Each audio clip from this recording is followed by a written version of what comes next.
Todos, para todas. Lo primero que me parece importante remarcar es la coincidencia total, ¿no? Esto que acaba de pasar es una, primero, grave violación al derecho de huelga, y segundo, esto de intrometerse y robar las claves es una conducta ilícita, es hasta un delito. Ahora me voy a meter un poquitito en esto. Y me parece que, más allá de cualquier cuestión legal que se pueda explicar, plantear y avanzar, todo pasa por la fuerza colectiva que se ponga en la calle, en las escuelas, y lo que se consiga en una mesa de negociación, ¿sí? Cuando uno está en un conflicto, por supuesto que todo lo que tenga que ver con lo legal hay que tenerlo, pero la clave está en la movilización, en la fortaleza del paro y en lo que finalmente se destrabe cuando en algún momento seguramente este gobierno tenga que convocar nuevamente a TEN, porque es evidente la fortaleza que hay. Dicho esto, dos o tres aclaraciones muy cortas como para que después si alguna tiene dudas podamos intercambiar y en la medida de lo que pueda aportar. El derecho a huelga, además de estar en la Constitución, en el 14 bis, hace poquitito, en el año 2021, la Corte Interamericana de Derechos Humanos lo consideró un derecho humano fundamental. No solo lo puso en el nivel en el que ya estaba, que es, digamos, el más alto posible dentro de un país como derecho constitucional, sino que lo planteó como derecho de derechos. Sin la huelga y sin el derecho a la protesta, muchos de los otros derechos que también son constitucionales, la vivienda, el salario, la salud, la educación, se caen, porque la forma de conseguir los derechos es a través de la lucha. No lo digo como abogado de un sindicato, esto lo dice la Corte Interamericana de Derechos Humanos, que incluso está por arriba de lo que pueda decir la Corte Suprema de Justicia de este país. ¿Está bien? Ese es el nivel que tiene el derecho a huelga hoy en la Argentina, porque lo que dice la Corte Interamericana, la Comisión Interamericana de Derechos Humanos, se considera parte del cuerpo jurídico de Argentina. Desde ese punto de vista, si estamos hablando de un derecho de derechos, si estamos hablando de un derecho humano fundamental, nadie lo puede rebajar o pretender rebajarlo a una simple novedad. Entonces, considerar que el derecho, digamos, que el ejercicio de un derecho de ese rango tiene que ser informado, no solo es ilegal, se puede considerar una práctica antisindical, una violación por parte del Estado provincial a su obligación fundamental, que es garantizar el ejercicio de los derechos. Va mucho más allá que simplemente una circular, un intento de apretar, de presionar, ¿sí? Es denunciable inclusive ante la OIT, ¿sí? Esa circular que exige y aprieta para que se informe el ejercicio de un derecho es denunciable ante la OIT y ante la Corte Interamericana. Primera cuestión.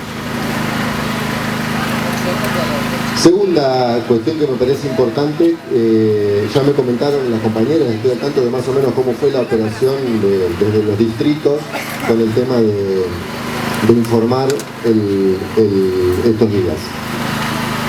El hecho de,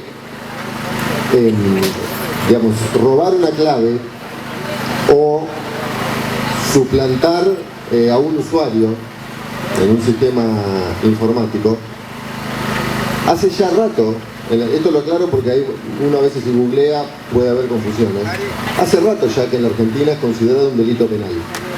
Desde el 2008 hubo una ley que modificó el Código Penal y por ahí no fue una reforma integral y hay muchos puntos que en la medida que avanza la tecnología van quedando sueltos, digamos, pero robar una clave o robar una identidad de un usuario en un sistema informático es un delito penal.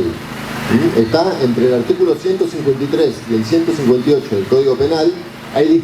Como hay distintas formas de hacer y distintas consecuencias, hay distintos artículos del Código Penal que tipifican esta conducta, pero lo que pasó este fin de semana está claramente, a mi opinión, tipificado en el 153 bis del Código Penal, que es el robo de una clave, que además, como está hecho por un funcionario público, tiene un agravante. Una cosa es que cualquier persona le robe, no sé, la clave del mail a otra y se le meta en el mail, y otra muy distinta es robar una clave y meterse en un sistema público, estatal, para modificar datos, y mucho más grave aún, es cuando el que hace esto, el que comete esta conducta, es un funcionario público y lo está haciendo a sabiendas y con intención de provocar un daño. Un daño que, repito, no es cualquier daño. Es un daño que implica el ataque, además, a un derecho constitucional y de máxima jerarquía como es el derecho a huelga. O sea que no hay ninguna duda que lo que acaba de pasar acá es que 2, 3, 4 o 10 personas fueron autores materiales de algo que seguramente no lo hicieron por decisión propia, sino que incluso hay autores intelectuales, alguien que le dijo hagan esto, y eso es lo que se tiene que investigar, ¿sí? Entonces me parece importante que una de las medidas que se adopte, no sé si vamos a tomarlo así como consecuencia de esta charla, o sea, en una asamblea o en el plenario, eso ya no entiendo que es una decisión que tomarán ustedes colectivamente. Entiendo que es que cada compañero, cada compañera a la cual le secuestraron la clave o le robaron la clave, haga la denuncia penal, ¿sí? Hoy en día hacer una denuncia penal es sencillísimo, ni siquiera hace falta ir hasta la fiscalía. Esto se hace, uno entra a la página del Poder Judicial, pone Ministerio Público Fiscal, hace tu denuncia, pin, aprieta y empieza a cargar los datos y cuenta lo que pasó y suficiente. No hace falta mucha explicación jurídica, simplemente contar, y la Fiscalía tendrá que investigar quiénes son los funcionarios públicos que cometieron esta conducta que, repito, está tipificada en el Código Penal. Esa es una de las cuestiones que me parece importante hacer, porque ya sea en la mesa o eventualmente si hay que en algún momento reclamar, si queda alguna deuda salarial que no se reconozca en la mesa, insisto que la clave es en la mesa, pero si se llegara a dar el caso que queda algo que no entró y tuviésemos que hacer algún tipo de reclamo judicial por alguna plata que no se haya devuelto, es importante que la denuncia esté hecha, ¿sí? Porque, para decirlo cortito, si el descuento provino de una conducta ilícita, yo tengo que tener denunciada la conducta ilícita para decir que el descuento estuvo mal aplicado. Entonces es importante que cada compañero, cada compañera en cada escuela haga la denuncia, ¿sí? Para poder tener, esperemos que no, pero el precedente para eventualmente después reclamar. Y después, bueno, lo último, para ya darle pie a todos ustedes, creo que ATEN, como sindicato, esto ya lo podemos charlar con los distintos compañeros abogados y abogadas que trabajamos en las distintas seccionales, en la provincial, me parece que con esta situación habría que hacer una denuncia formal, más allá de la denuncia que tiene que hacer cada equipo directivo. El sindicato debería radicar una denuncia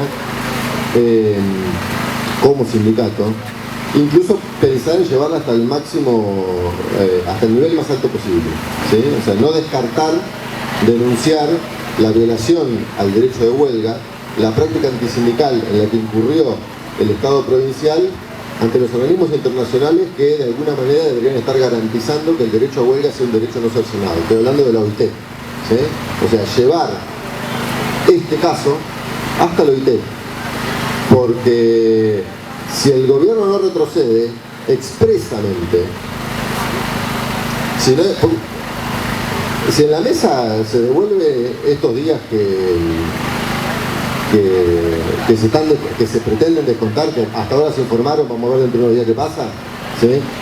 Pero si se limita a devolverlo y a no avanzar contra quienes apretaron el botón, de alguna manera, aunque se devuelva, el hecho queda impune, ¿sí? Y aunque avancemos en alguna de las denuncias en la Fiscalía, el hecho, como antecedente contra la huelga que venga, quede impune, y eso es lo que no hay que permitir, ¿sí? Porque en un país en el que nos viven premiando, porque esta es la que estamos viviendo, la amenaza, el prepeo, el tratar de asustar, el tratar de amedrentar, el querer sacarlo de la calle, llenándolo, cada vez que vamos a una plaza se llena de milicos, eso nosotros no podemos permitirlo, porque esto es parte de lo mismo. Es un prepeo para meter miedo. Entonces, está muy bien que sigamos adelante, está muy bien que en la mesa nosotros peleemos porque esa plata se devuelva, pero también deberíamos ir nosotros hasta el final y denunciar el Estado provincial ante los organismos internacionales que con el derecho a huelga, los docentes de Neuquén decimos, no se jode. No vamos a permitir que roben claves, descuenten, porque eso, además de un delito, es una práctica antisindical. Y no vamos a permitir que el Estado se meta en el legítimo ejercicio del derecho a huelga. Eso hay que buscarle la forma, se puede hacer. En varias ocasiones, distintos gremios de Argentina llegaron ante la OIT discutiendo cuestiones del derecho a huelga. La propia CTA, esto que yo les contaba al principio, la opinión consultiva 2721 de la Corte Interamericana de Derechos Humanos, esa opinión consultiva, entre otras, fue pedida por la CTA, que es la central que nuclea Atenas. O sea, que hay una experiencia, hay una tradición, hay un recorrido del cual podemos ser continuadores y exigir una condena al Estado provincial por lo que acaba de hacer. Así que, bueno, eso también lo pongo a disposición como propuesta. Resolverán ustedes en las asambleas y en los plenarios cuáles son las distintas cosas que podemos llevar, acciones que podemos llevar adelante.